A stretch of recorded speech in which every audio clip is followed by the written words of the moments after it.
Hello, I'm Dylan. And I'm Keon. And this is Zenithed Podcast, where we hug someone to death because this week we watched Headhunter. Written by Roger Parks. Directed by Mary Ridge. And aired on November 2nd, 1981. November 2nd. Remember the... 2nd of November. 2nd of November. Is it Roger Parks or Roger Parkus? Pretty sure it's Parks. I think we've had that. I think I've asked that every episode that he's written. And this is the last one of the three. Because he previously did Children of Oron and Voice from the Past. Voice from the Past. Two classic episodes. Well, if you... I was going to say, if you follow the rules of English grammar that I was taught in elementary school, it's like if you have an E at the end, it makes a vowel in the middle of the word. Say its names. It would be... Roger Parks. Yeah, Parks. Somehow I don't think that's right. No, there really aren't any rules to any of this. Do you mean this is in this podcast or this is in English? Oh, that's up to you. Why not both? So yeah, last of the three that he wrote for the show. Three. And yeah, best of the three, I would say. He saves the best for last. I really hope this is starts the upward trend that supposedly happens near the middle of Series D. Because this was a great episode. After a string of not great episodes. I think you can safely say pretty bad. In fact, yeah, pretty bad episodes. Yeah, because we had Star Drive, which was... Star Drive was alright. We had Animals, which one was... of the worst. And then before Star Drive, we had... I'm not remembering the name now. Traitor. Yeah, also one of the worst. The we worst, had Power, according to me. which was... Yeah. Power was just okay. But then we have this, which is my favorite episode of Series D so far. Oh yeah, definitely. And it's also, thankfully, really obvious what the name of the story refers to, as you'll find out later Yeah, I on. almost wish it was less on point for this one. You know, for the past, 16 ever since Series C started, we're like, man, the episode titles are getting really obscure. I guess we should have been careful what we wished for. Animals wasn't that obscure. In fact, Animals was more on the nose than this one, because they say animals in the story like 20 times. You know what? Considering Animals was in a rock quarry in a spaceship, there really wasn't any life in Animals that wasn't an animal. There really wasn't any plant life. Unless you count the microscopic bacteria that's in every shot. Microscopic bacteria, the real hero of Blake 7. Why aren't all bacteria credited on every movie and TV show? Because then the credits would be millions of minutes long. No, you just have to slap it on at the end, as a special thanks, and all the bacteria who played a role in this. Because you can't see played the an bacteria. Evolutionary role. And that's the thing, right? Like, every time you move, every time you touch something, you kill thousands, if not millions, of bacteria. Yum. So if all life is precious... then I don't know what to think. Isolate yourself from all bacteria. There's more bacteria in your mouth than on your bum, by the way. I read this thing. I don't know how true this is, and I think this has been revised. No, actually, I read that... recently I read 50% of the human body is, bacteria. And then I read, that was revised... because it used to be, 25% or something, and then it was revised into, 50. I don't know how true any of that is, but...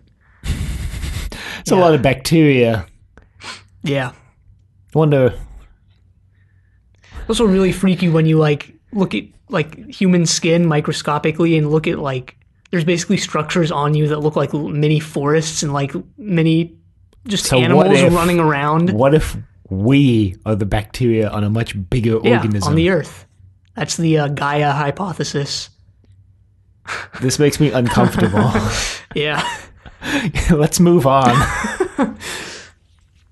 The story begins with Tarrant knocked out on the side of Scorpio and Villa being like, man, why'd they send us on this mission? And then Tarrant wakes up and is like, because you need to actually do work for once, Villa, and also because you were harassing Mueller's lady. And Villa's like, well, I was being a perfect gentleman. And Tarrant is like, yes, we all noticed. That's what freaked us out. Yeah, that's exactly what we mean, Villa. I guess they're making Villa more of a chauvinist this season, but anyway, which is weird. Yeah, now that Terry's out of the picture, they can just do whatever they want. Now that we've gotten Terry out of the picture. When you say it like that, it sounds like they killed him. Blake 7 is mine. Yeah, that's what Chris Boucher said at the beginning of this season. I wouldn't be surprised if Yeah, no, I wouldn't. he came home to his wife one day and was like, Blake 7 is mine. It's all mine. She was like, that's nice, Chris. I can finally make Avon go crazy and make Villa an alcoholic and I can do whatever I want with Paul Darrow. Paul Darrow and I have complete control. I actually just watched Paul Darrow and Michael Keating were a pair on Celebrity Pointless. I didn't know what Pointless was until like 3 hours ago, but they were on it last week if you're listening to this when it first comes out. Okay, but far in the past if you're listening to it, years later. I like how you clarified that after you said last night, as if there was someone out there who could potentially listen to this and actually have had it aired last night. Which there isn't, because... Well, us. You can listen to it like as soon as we finish recording it. Except I won't, because I won't edit this for the next 7 days, 8 days. But yeah, they were on that episode. I don't know if they won because I didn't watch the entire episode. I only watched about half of it. I bet they lost to that power couple team of Peter Davison and Katie Manning. Yeah, that was the final. To spoil that episode, if you haven't watched it, that's the final. Head-to-head, as they call it. Really getting into the terminology of Pointless here. There's actually an American game show, I don't know if there's a British version or anything, called Family Feud, which is basically the opposite of Pointless. You try to go for the answers that most people give in the survey. But I like Pointless better. It's a lot more interesting. When you say those are the final two, I almost feel like someone behind the scenes may have been pulling some strings to get the most... I don't think so. I don't know. Most well-known, or at least most prolific? Question mark? I don't know who else was on the show, so I'm... Some Red Dwarf person, someone from Harry Potter who I didn't recognize, the new R2. And this is also how, by the way, we should mention Keon and I actually found out that Paul Darrow doesn't have legs anymore. Yeah, so this was a huge shock. I didn't realize that Paul Darrow had his legs amputated. I saw him in someone actually pointed this episode out on Twitter, and I can't name drop your handle right now because I don't remember it, but I will next episode. And you'll put it in the show notes for this episode. Yeah, but thanks for pointing that out. But yeah, when I first saw Paul Darrow in the wheelchair, because you also pointed that out in your tweet, I was like, wait a minute, does he even have legs? And I looked it up, and he doesn't. This is the biggest plot twist of my entire life, by the way. Paul Darrow not having legs anymore. This actually was one of the biggest shocks of this year of Blake 7 for us. Michael Keating looks pretty good. He almost looks exactly the same as he did 40 years ago. He got the good aging genes then. Yeah. Anyway. Or just looks really aged when he was, 30?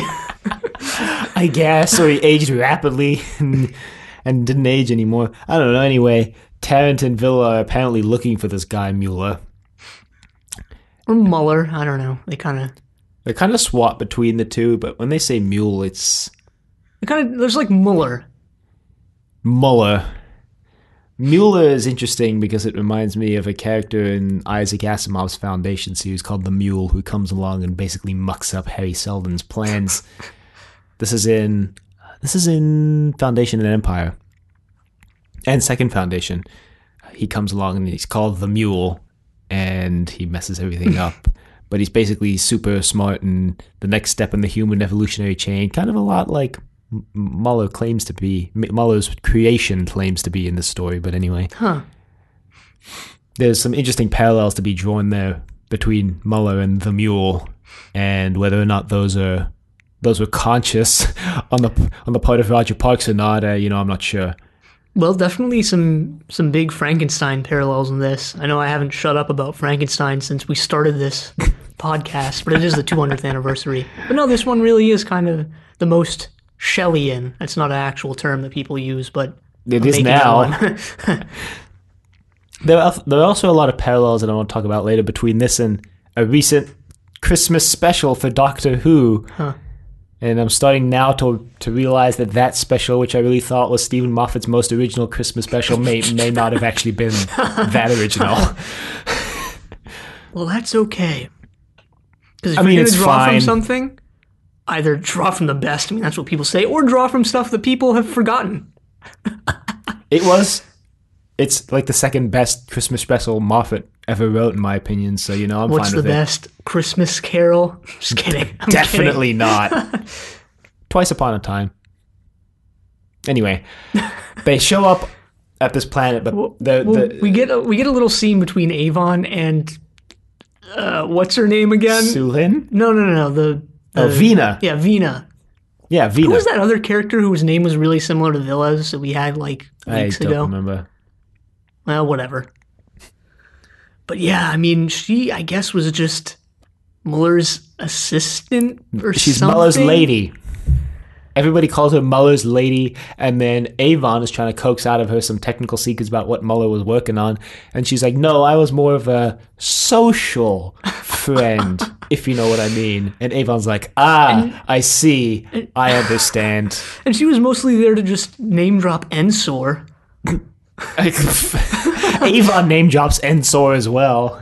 Yeah, so apparently who Muller was is he was Ensor's apprentice before Like Ensor Dorian, went. I guess? Yeah, I mean, I And guess. Ensor Jr.? Ensor must have had like a whole freaking cult going on his little planet there at this rate. Yeah, the Federation was like, nobody knows where Ensor is. He's been in isolation on this planet since he was, 15 and developed ORAC. Or developed, like, the chip that's in every computer. It seems like a lot of people came in contact with him. Yeah, and it seems every week we're meeting more. Meeting more people who made way greater discoveries than Ensor did. Because, Muller, like, this invention of Muller's is, as they say at the end, like, basically... ORAC, Ensor, but better. Yeah. But It's that's a because mobile ORAC. they're all forgetting that ORAC can make predictions about the future because none of them have used that feature for 4 years. They forgot about that feature set about ORAC, like we did until someone emailed it and pointed it out, and now I'm really irritated about it. Maybe that secret died with Blake and Gann and Jenna. But I don't think so. I'm going to go with no, because Avon and Villa were there. Yeah, they were all kind of there. And Callie's And that's gone as well. that's something we brought up a couple weeks ago, is that Series D is the first series where we get large portions of episodes where it's just a couple people. And yeah, they're this on- one especially. right, yeah. Because they're separated, as we haven't really precisely explained. Avon, Vina, Sulin, and Dana are all... Avon's chilling with the ladies, all down on Xenon base, and Villa and Tarrant are on Scorpio looking for Muller. And they're in contact. They've got radio contact with each other. Yeah, but Muller is... I don't think he's the Federation's captive. I think he's just someone's captive. Yeah, it's... See, I wasn't sure if it was the Federation or not either, because at first I didn't think it was, but then Villa says something about them sending interceptors after them, and that made me think, yeah, well, maybe is it it the is. Federation then? But, I'm not really too certain about it. But the point is, Muller was a captive of someone, and Villa and Tarrant are going to rescue him. Right. So they do that. They get to wherever he is. Yeah. And they beam down. Well, Tarrant beams down, and the teleporter effect is back in full swing, except now it's green instead of red, and starting to wonder if special effects... It was blue later in the episode. Well, that too. I was going to say, I was starting to wonder if the special effects continuity advisor, quit halfway through the episode or something. Well, the more I find out about Series D, the more, guerrilla it is than any other series of Lake 7. That's interesting, because I remember us describing Series A as very guerrilla filmmaking style. But classic. We see Tarrant beam down, and he kind of tells Villa to stay behind, and Villa's like, what if the interceptors come? And he's like, duck. And Villa's like, wow, thanks, Tarrant.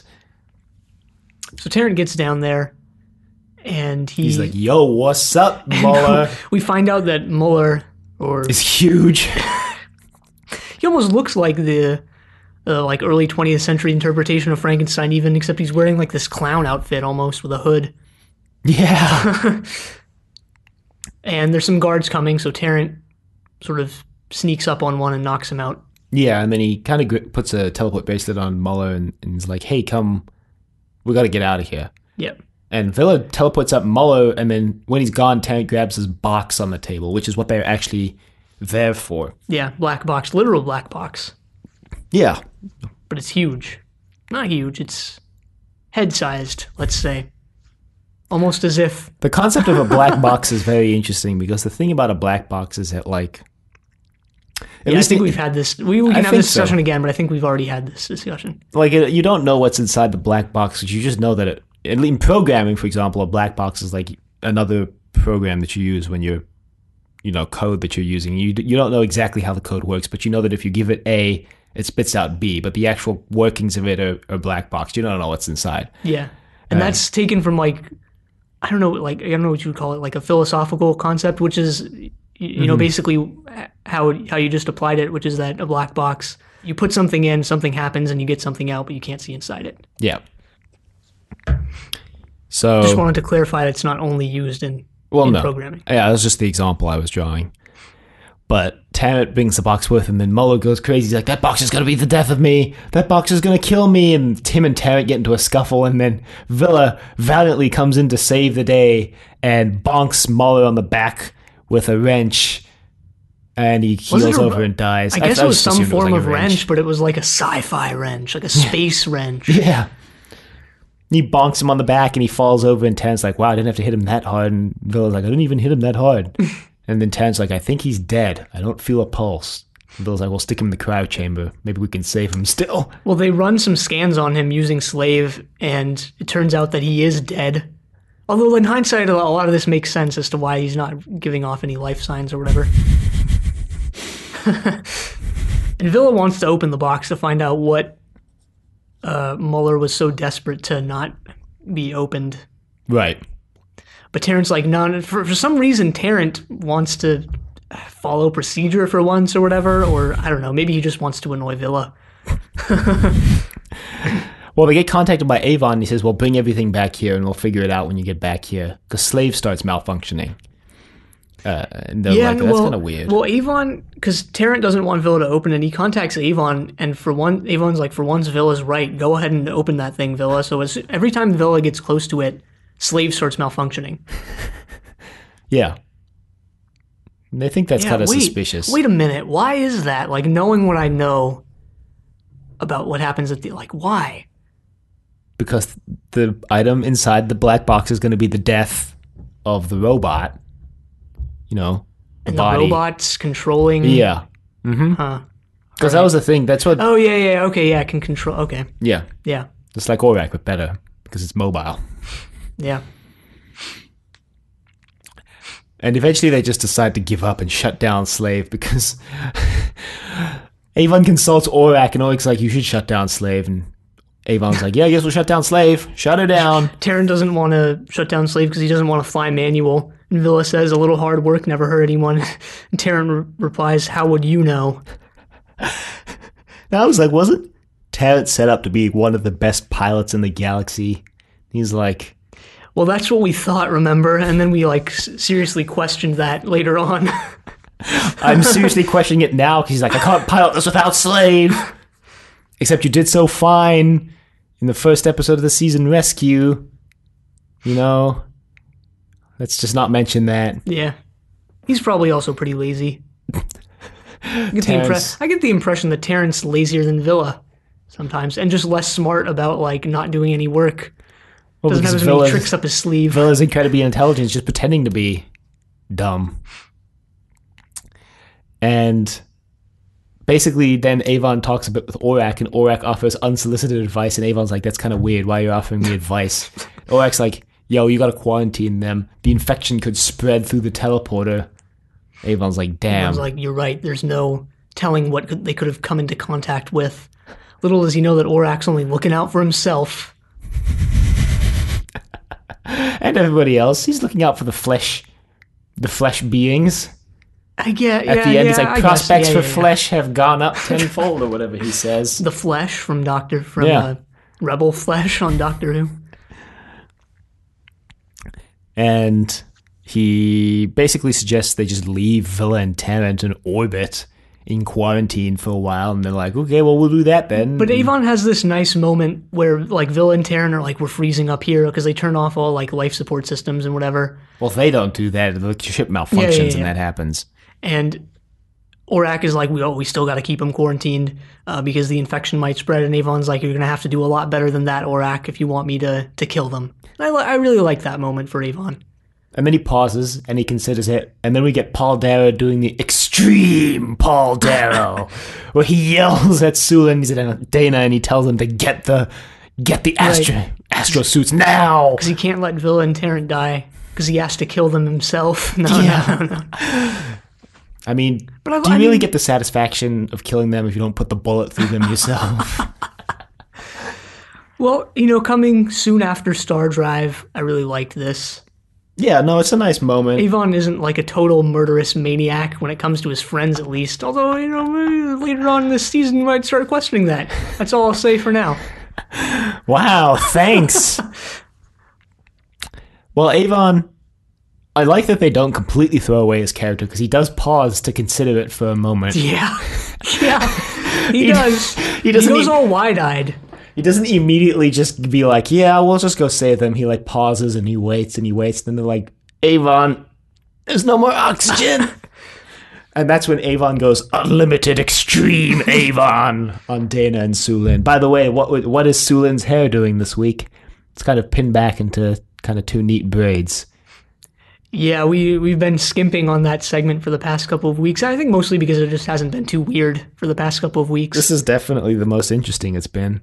Most noticeably different, I mean, because her hair is more braided and it's up, so you can't really tell that it's as long as it is or was. Yeah, and hey, Sulin finally does stuff to some minimal extent, but still. There were a couple lines in there that sounded like they were still Callie's lines. So they beam Avon and Tarrant down and they put them in the med bay on Xenon base, and then Vina comes in and is like, you said you were going to help Muller. And Avon's like, my crew had to take priority. Which is another nice moment for Avon. Yeah. Showing that he at least vaguely cares about his friends. And then he decides that they should probably go check on Muller since he's in the cryostasis chamber. And Vina points out that if there's a cascade failure in all the ship's systems, that might affect the cryo chamber. And he's like, that's a good point. It's conceivable. We better go up and check. Yeah, so they put on these suits that we've never seen before. They look very reminiscent of the Rocket Man, that the Disney movie, but also the artwork. He's wearing a red top with a jetpack, and the helmet's got the one fin in the middle, exactly like the helmets in this. Yeah, I have no idea what you're talking about, but I'm sure it's pretty famous. It is pretty famous. The Rocketeer, sorry, not the Rocket Man, the Rocketeer. Oh, yeah, I still don't know, but sure. You said, like you realized, and then you were like, no, I didn't. But that's what they look like. But they're bronzy colored, kind of bronze and gray, metallic. Yeah.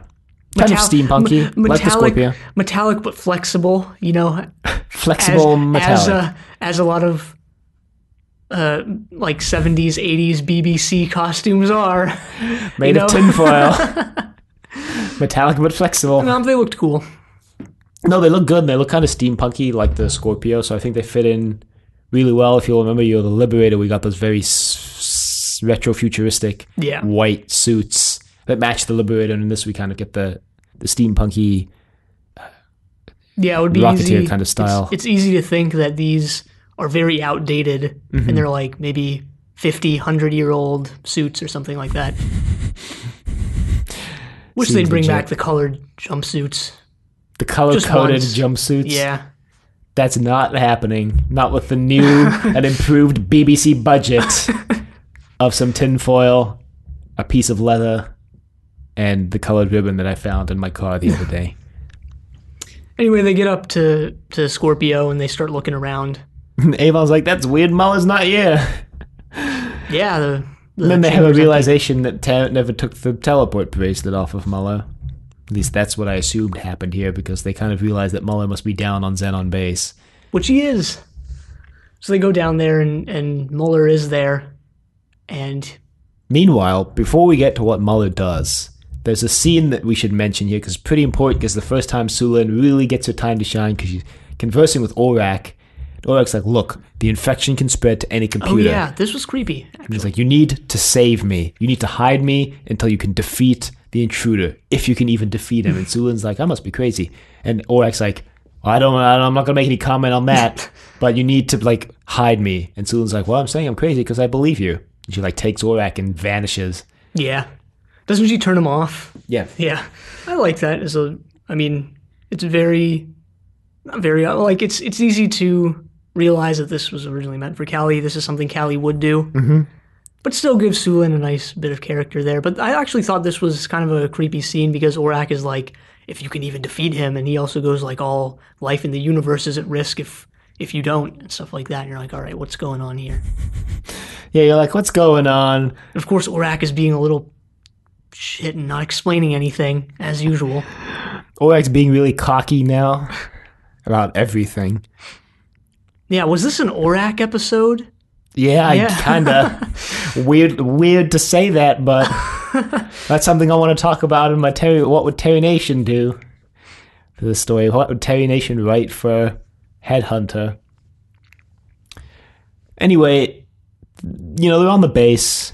They kind of run around for a bit, and then there's a foreshadowing scene that we skipped over. It happens before here, but it's kind of foreshadowing for the big reveal, where back on the place where Muller was captured, one of the guards comes in and he's talking to someone over the intercom. Oh, yeah. The guy's like, where's the other guard? And the guy's like, well, there's no corpse here. There's just a head.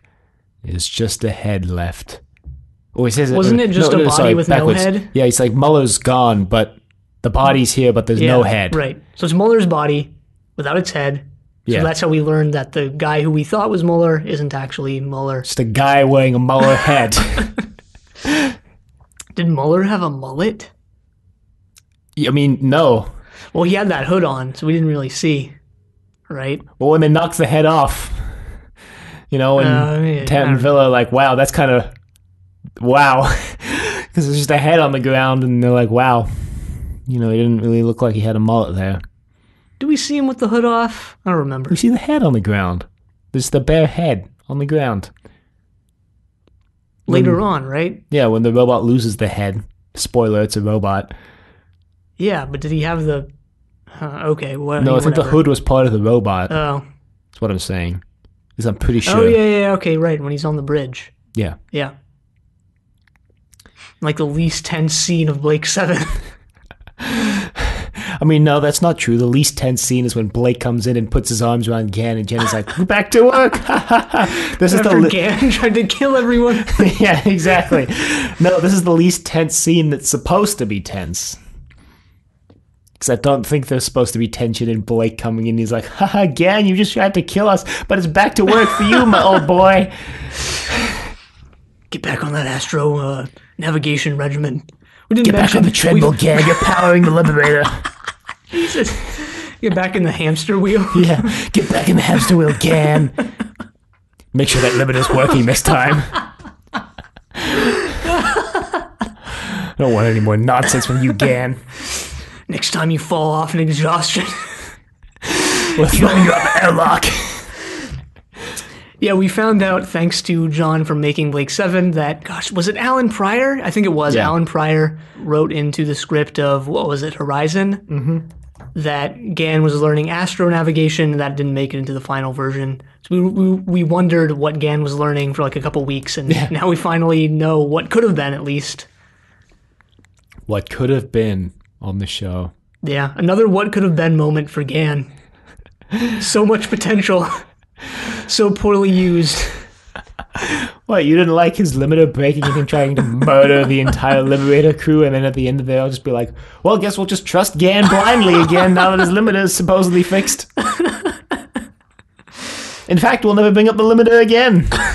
No, they do in Deliverance. Where Gan was like, I think I'm starting to like this. Oh, yeah. That's the scene that always breaks the rules of the universe, where Gan's like, I can't commit violence with the limiter on. And it's like, I'm enjoying this. Well, Gan. Again, like every character on the show seems to do, Gan was probably just lying through his teeth about his backstory and like his limiter. Maybe Gan was doing a villain and was just like, yeah, I have a limiter in my head that limits me from doing things. And it's actually just like hallucinogenic just a piece of drug. metal stuck on the top of his head. It's like trying to balance it. Like, yep, definitely a limiter. It's a device that delivers hallucinogenic drugs straight into his brain. Anyway, that's besides the point, because Villa and Tarrant like knock the head off the android, and they're like,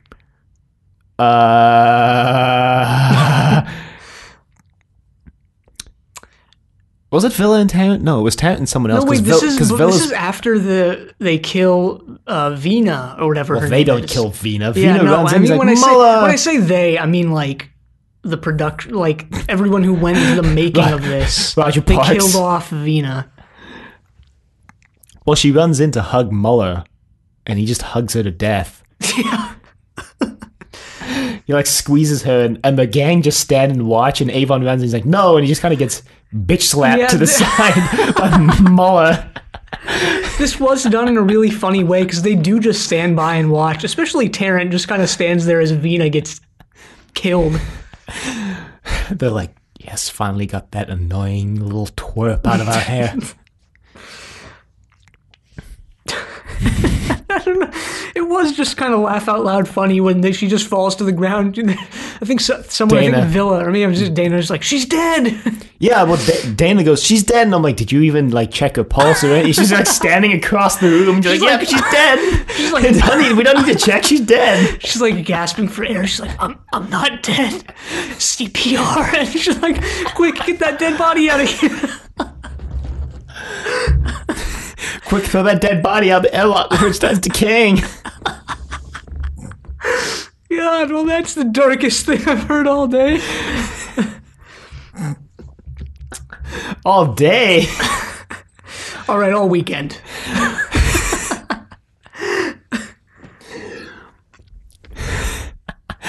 They pull a gun on it. Tarrant does, and it gets blown to bits, and Tarrant's like, oh. And then I think Dana does the same thing and also gets destroyed. And with Avon, Avon does, and he's like, "Oh, the chances of two guns malfunctioning is so astronomically low that we can assume that the robot has some sort of power to defeat the guns, some sort of like overload, which is probably linked to the fact that it can control like every computer system ever invented." But yeah. Then there's this hilarious scene where they're like standing at the opposite end of a hallway. This is after Villa opens the box and he reveals that inside is a head. Right. Because Villa opens the box, like he unlocks it, but he doesn't want to open it because he thinks Aurak should run a scan first. And Sulin's like, But yeah, they eventually, when they do open the box, they find a more robotic-looking head. Yeah. And I think this is when they Avon info dumps that this head serves as the conscience for the robot, which prevents it from, because the robot is kind of, like we mentioned, like Aurak, but it's mobile.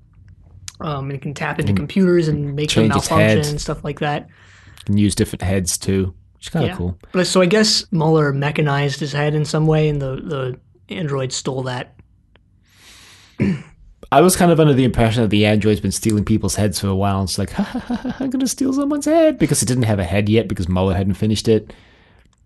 Maybe. That was just the impression I was under, and that was like way more creepy than like anything else the story was setting. The story wasn't meant to be creepy, but like that was just a creepy idea as well. Why it's just stealing people's heads. This episode has a strong horror vibe. Well, yeah, because it's got again that body horror that the Cybermen were always known for. Like, well, it also, and I'll get into this later when we talk about Terry Nation, but this is one of the first episodes of Blake 7 where they're like running through, like there's someone out to get you and you don't know where they are, and you're running through corridors and you have your own plan, but if they find you, you're dead, like a deadly hide and seek game. Yeah. How well it executes that is, I think it does pretty well, but... Does it fine. Yeah. It's serviceable. There is this hilarious scene now that they've revealed it's a robotic head that I really wanted to talk about, because when I saw it, I was laughing so hard. But they're at the end of this corridor and the robot's talking to them in a robotic voice now. It doesn't have a head, so it can't use Muller's voice, so it's using like a robotic voice, and it's like, give me Aurak so we can combine and we'll be gods to you. Avon's like, how about no? And what, you just pictured Aurak like on the thing's neck, like functioning as its head? No. They're like, the gang standing there, and then like there's some sort of somebody's like counting off because they all at the same moment grab just these like wheelie trolleys that are just littering this corridor for like no apparent reason. They just all wheel the trolleys towards the robot, and then one kind of bounces back, and Paul Darrow kind of grabs it and pushes it back forward, and then turns around and runs. And then we see like the robot crash into the trolleys and trip over them to get out. And I'm like, this entire scene is just slapstick comedy. It was a very like slow and lumbering robot. My greatest weakness, metal trolleys. So they come up with this plan to use the generators, which are powered by like hydro wheel things. That's the technical term, hydro wheel things, because no matter how much the thing has control over circuitry, it can't control water falling and powering things. Yeah. So they need to turn on like this. I thought in not rescue, in power, that there was some sort of other implied power system for this base. But, whatever. I read that this and Power are the only episodes where we actually go onto the surface of Xenon. Yeah, the surface looks completely different in this episode than it does in Power. Well, maybe they're just in another area. Or maybe it just rained. Because it is all muddy and stuff. I'm sure the actors had a great time with that. Fantastic. Flashbacks to Predator. Oh, yeah. So they need to channel this electrical charge to this bridge that apparently is hooked to receive it. I guess, or they do that. I think it's just a metal bridge, so the bridge just conducts the electricity. Yeah. And at the same time, they need to attach the head that Mueller developed. Yeah, because the electricity is not going to destroy the robot; it'll just kind of stun it, and then Avon will put the head on. They're going to use Aurak as bait too for this. And there's a scene where Sulin retrieves Aurak, and he's running through like a pitch black corridor. It's like kind of nightmarish. And it's where Dorian was keeping his creature. Yeah. In Rescue. Avon's. So I'm glad they're bringing that back for some. I don't know why I'm glad, reason. But. Because like it was shown to be like an integral part of Xenon base, it's like underneath. It is just kind of like a horror creepy dungeon that they have like underground, like a basement, I guess, that holds the memories of death. What did they do with Dorian's skeleton? Because it wasn't there when Sulin ran by. Maybe I'm just making this up, but didn't Dorian like disintegrate? Oh, yeah. Into dust, I think. Are they just all breathing Dorian? What about that other body that used to be the monster? What'd they do with that? They just Didn't that kind of just disappear as well? I don't remember. So Sulin is running around with Aurak. Eventually the robot is like, give me Aurak. And then Aurak is being kind of influenced, I guess, by the robot's aura of some sort. Aurak like, just give in, Sulin. Give in to your new robot overlords. Just give in. Yeah, I guess the thing is kind of controlling Aurak. Then Sulin unplugs Aurak, and she's like, well, Aurak's like, I don't know if this is supposed to be a innuendo or not. Probably not. But Aurak's like, we can give you any pleasure you desire. And Sulin unplugs Aurak's like, oh, I don't think that's possible. Yeah, if you want to read it like that, I don't know. There's plenty of Aurak, Sulin fan fiction out there. Actually, I'm not. that brings up the question, does Muller's robot have a fully functioning lower area or not? I mean, that does bring it back to Frankenstein, right? Where he wants, the creature wants Frankenstein to create a female version of him so that he can bugger off to South America. And have little Franken which babies. Is, according to him, like the uninhabited reaches of the earth. Well, that's not true. That wasn't even true when Frankenstein was written. No, it wasn't. It was never really true. I mean, unless you go back thousands and thousands, like tens of thousands of years. If you go back far enough, it was true. If you go back far enough, there weren't even any humans. Go back far enough, there weren't even any dinosaurs. The good old days before life on Earth. Earth was better with no life. Make Earth great again. Commit genocide today. So the robot gets zapped on the bridge, and Avon connects the head, and he's like, yes, now we have the ultimate weapon in the robot. And then Dana just kind of casually pushes a weapon to surpass Metal Gear. Okay, I'm sorry. This did kind of remind me of Metal Gear, because the whole conceit of that is, it's like a, if you never played that series or you don't know what it is, Metal Gear itself is like a giant dinosaur-looking robot that can launch nukes, and they're like, we can use this to launch a nuke from anywhere. So a submarine? Well, it supposedly like can't be tracked or whatever. It's a giant freaking dinosaur. Yeah, well, that's because it's cool. Isn't Metal Gear known for? Isn't like Metal Gear for being over the top? Yes. Yep. Okay, I was gonna say. There's the one guy. What's that guy's name? There's a guy whose power is like he can snipe people with like a Civil War pistol or something like that. Oh, because I was gonna say like in the most recent game, you know, the female sort of protagonist, the secondary protagonist, I guess, is like wearing very little clothing, and they justified it. So like she breathes through her skin, so she's got to wear less clothing so she can breathe more. Well.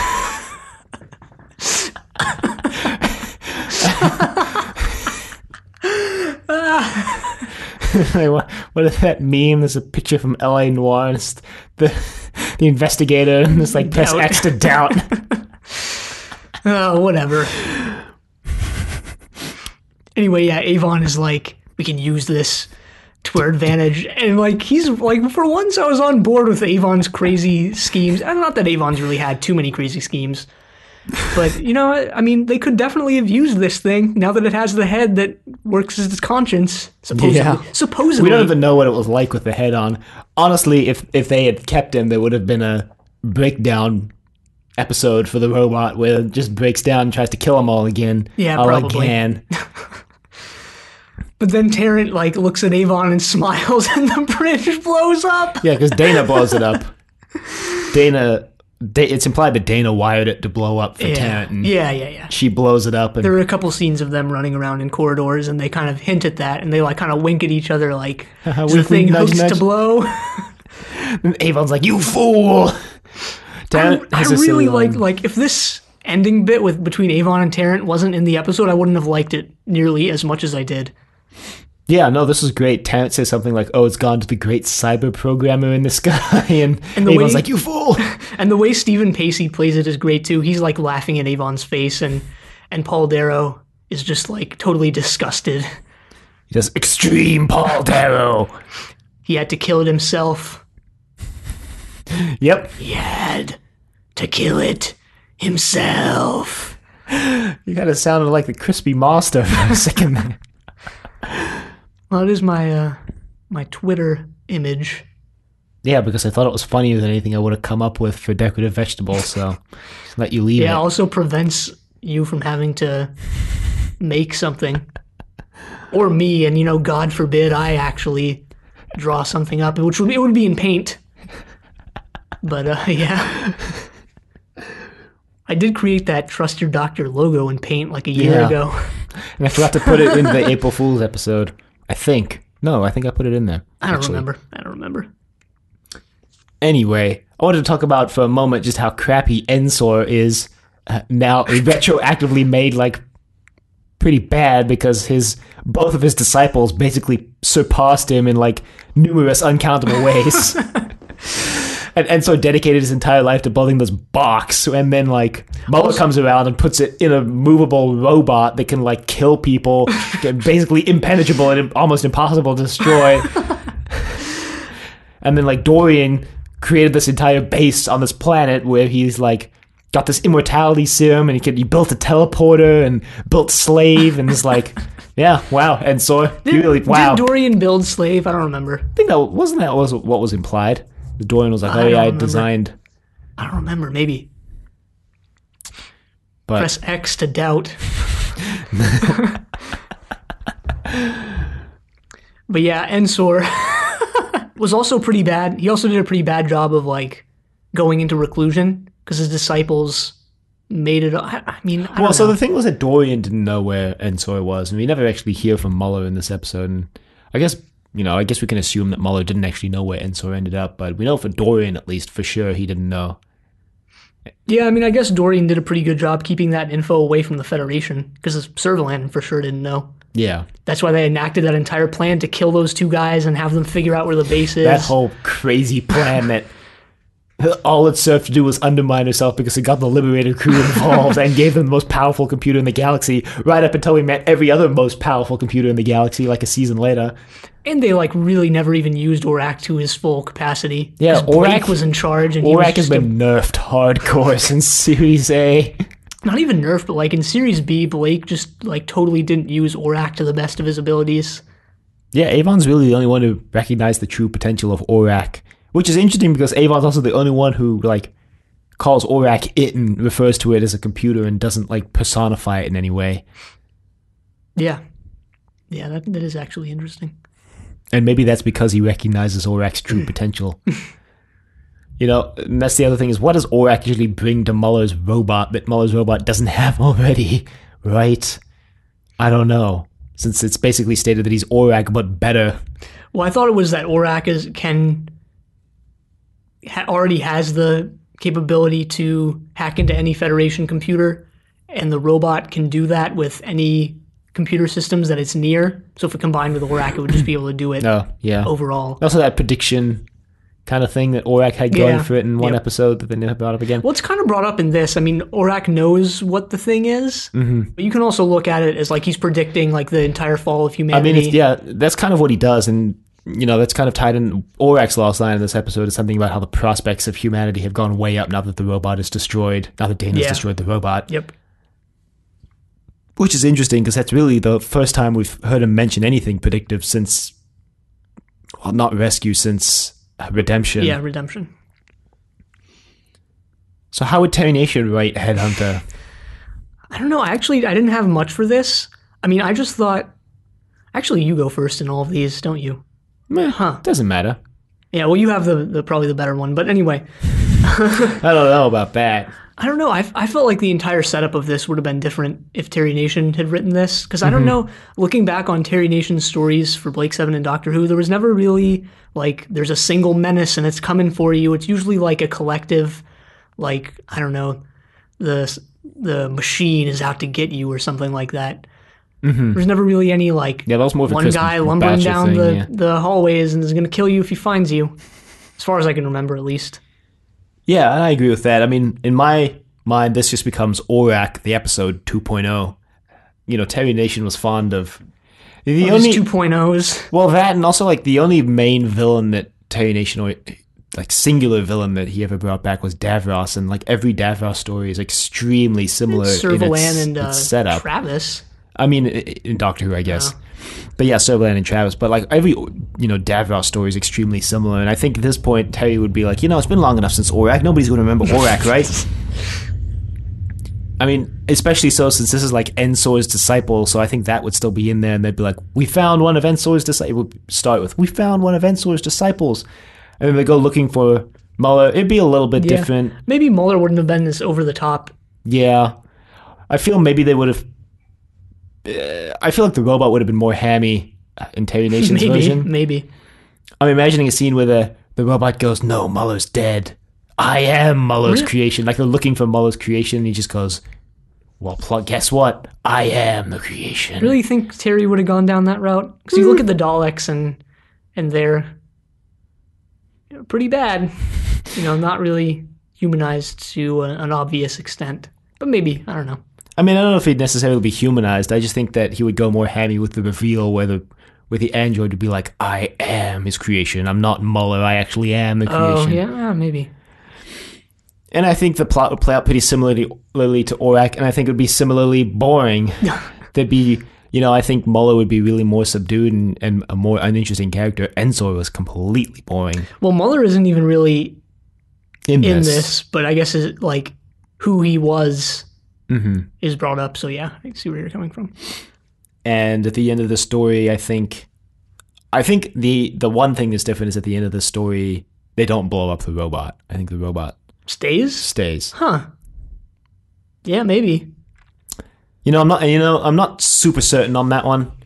I just lean slightly more towards Terry Nation keeping the robot around than not. Sort of a mid-season thing, like, all right, I'm going to give you this robot now. Mm-hmm. And also Terry Nation always... That was the thing. Terry Nation always wrote in some sort of way to bring back a villain in some way. Maybe the robot doesn't stay with them, but I don't think the robot gets so explicitly destroyed, maybe. Because, even with Davros, you think the ship's blowing up, and then there's like just an offhanded line that's like, we saw an escape pod launch from the ship. Like, just in case he ever wanted to bring Davros back later on, right? Yeah. And that was the thing also about this ending of Series C is like, they thought that was going to be the definitive end, but I think it was Terry Nation. Someone at least was like, let's leave it open. Let's leave a way for them to come back somehow. Or maybe that was Series D, actually. I don't know. Because Series D, I don't know. We'll get there. Although Series D, it is a bit more, I think, explicit that... The end. Actually, yeah, Come to think of it, I think that comment was made about Series D. And I think it was Chris Boucher who said it. So just scratch all of that from the record. Well, like I said, Terry Nation did try to scrap up funding to make a series, I guess it would be E, but he wasn't able to make it happen. Anyway, yeah, that's the Terry Nation version of Headhunter in my mind. Nearly a carbon copy of Aurak, with the robot left open to come back. And yeah, basically that. I think the entire crew probably goes on Scorpio to find Muller instead of half of them staying behind on Xenon base too, because that was the one thing that Terry Nation did, is that every episode started on the Liberator with everybody there. Except Gan, haha! With everyone there talking about what they're about to do, and then they do it, and then they talk about what they just did. That's pretty much the structure of the Terry Nation episodes, by the way, if you never picked up on it.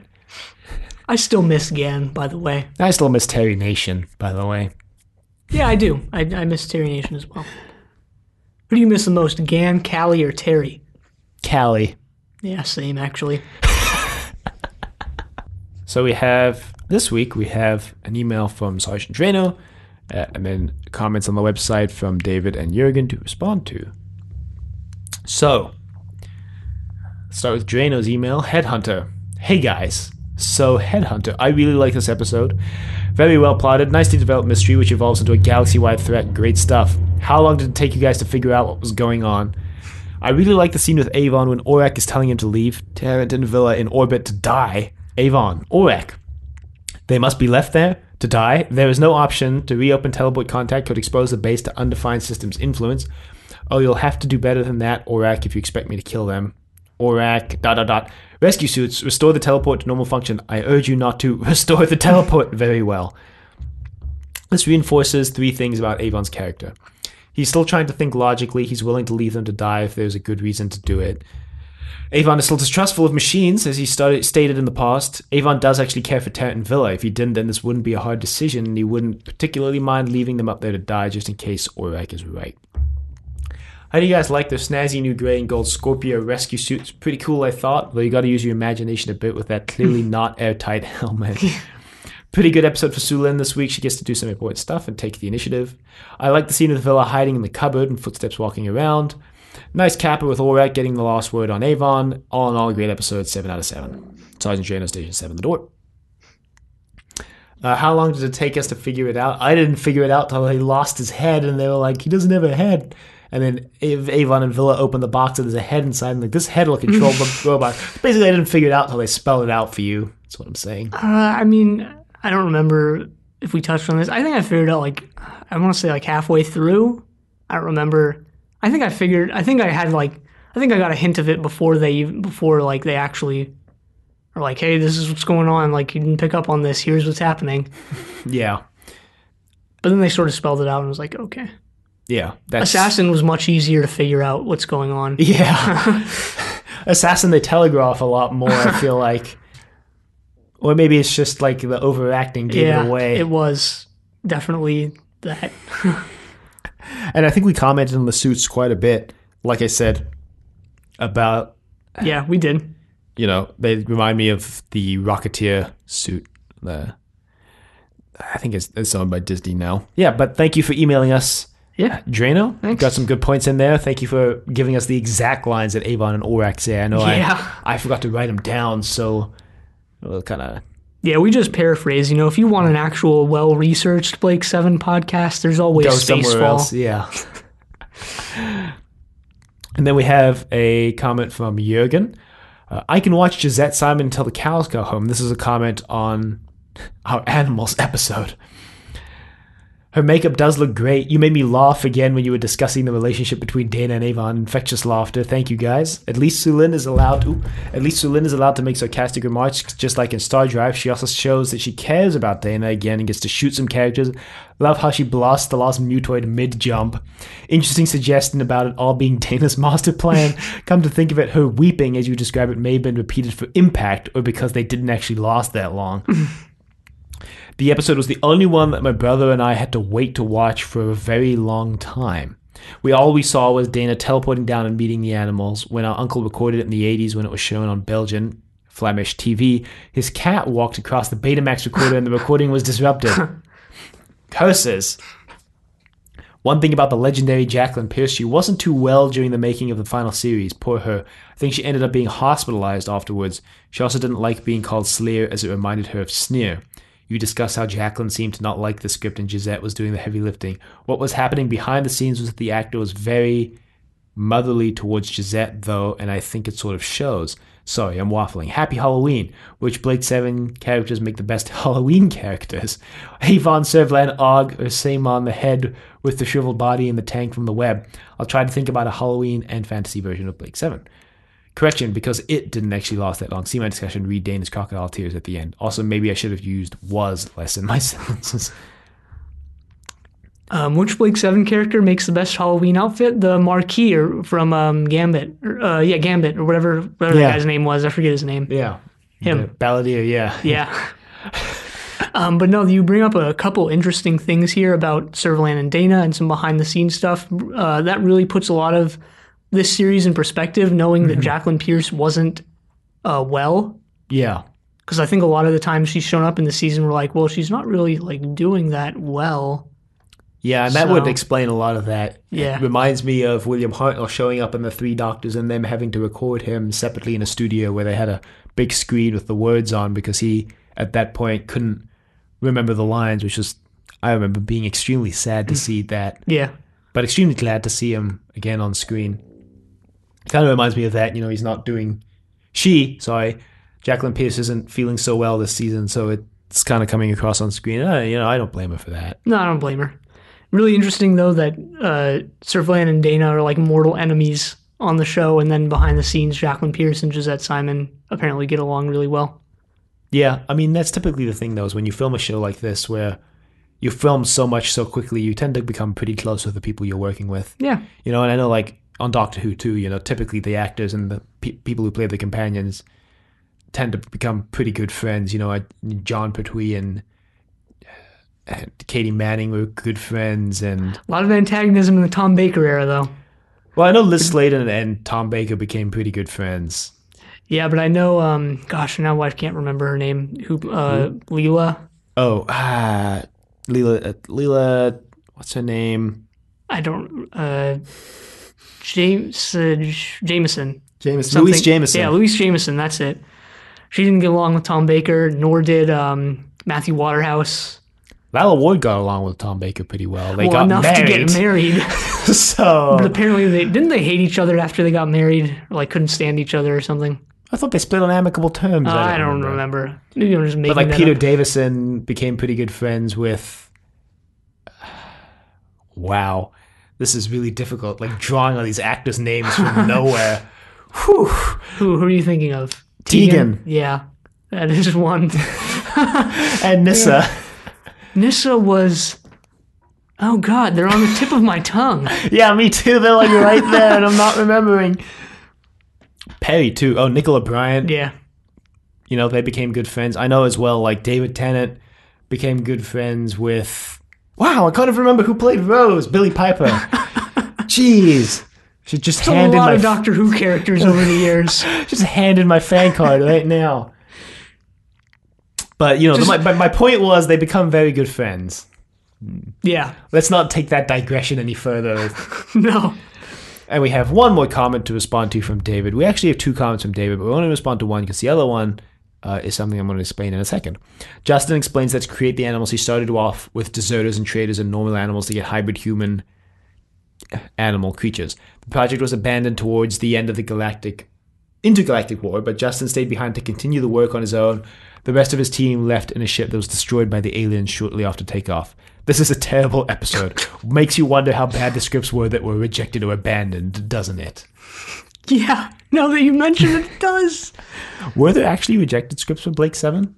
Well, the only Pip one and I know Jane of was the Baker Pip one and Jane didn't Baker work one out. that didn't For Series make it A, to screen. for Series A, for sure weren't any because Terry Nation was struggling to like even get to the 13. Terry Nation was struggling to even get to like 7. So. But there's I wouldn't doubt that there were a few. I'm curious now if there there were actually scripts that were rejected or abandoned. Yeah, it's something we can look into. Yeah, definitely something to look into. So thank you, all three of you, Jürgen, David, and Sergeant Drainer, for reaching out to us, giving us your comments on Animals, as well as Headhunter. And, you know, we appreciate your praise, all of you, especially you, Jürgen. But that kind of leads me into, you know, the other comment we got from David and what Jürgen was referring to when he said a fantasy version of Blake 7 is, we mentioned this last week on the episode, but like you said, we'll probably just give you guys a short reminder every week. Basically, we're asking for our fans to, and you know, even if you're not a fan of Zenith, you can email us, I guess. Yeah, anyone. Email, Facebook, Twitter, or leave a comment on the website. Just, you know, kind of pitching your fantasy version of Blake 7, like fantasy football, but for Blake 7.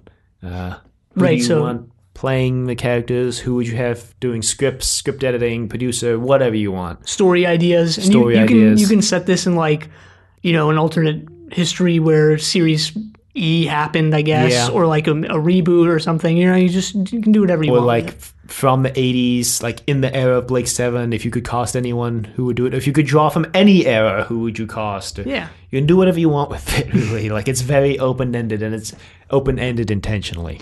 Right. And on our final episode, which we'll be releasing the week after The Way Ahead, we'll be releasing one final wrap-up episode for Zenith. On that episode, we'll be going over people's fantasy kind of Blake 7. We'll be pitching our own as well. Yeah. And just reflecting on the podcast. And just reflecting on the podcast and the show and looking back fondly on what we've done. Looking back fondly on how we burned ourselves out. So again, the 4 sort of channels you can pitch your idea on, or email, Facebook, Twitter, and leaving a comment on the website. Yeah. Which leads us into, if you would like to email us, you can reach us at thedoctor@decadentvegetable.com. Questions, comments, concerns, angry rants, love letters, your thoughts on Headhunter. Where, again, it's obvious where the name comes from, but if you haven't picked up on it, it's because the robot hunts heads. You can find us on YouTube at Decorative Vegetable. You can find us on Apple Podcasts and Google Play at Zenith, a Blake 7 podcast. Be sure to leave a rating if you like the show, and tell your friends we're coming up on the end of the show. Check us out on Facebook, Trust Your Doctor. Like us on Facebook. Also check us out on Twitter at TYD Podcast, and follow us on Twitter. And next time, we're watching Assassin. But until then, the end.